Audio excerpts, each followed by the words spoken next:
da su s vama i vaši partneri. Oni će, ako će biti prisutni na porodu i ako to žele i vi želite, puno doprinijeti vašem boljem osjećaju, zato što se nalazite na jednom novom mjestu, dakle nalazite se u jednom bolničkom prostoru koji vam je nepoznat i spremate se za jedan događaj koji vam je također možda nepoznat i jednostavno ćete osobu u sebe koju imate, u koju imate povjerenja, sve to skupa lakše proći. Tako da je prisustvovanje na ovom trudničkom tečaju vas i partnera zapravo vrlo pohvalno i to moram uvijek tako naglasiti, jer doista ste onda podrška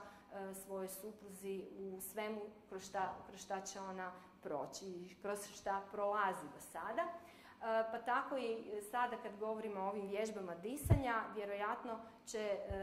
ako supruga zaboravi ili ako dođe do nekakvog gubitka samog tog kompasa u tijeku tih trudova, biti od velike pomoći i vaše podsjećanje na način kako treba disati i kako si možete lakše pomoći.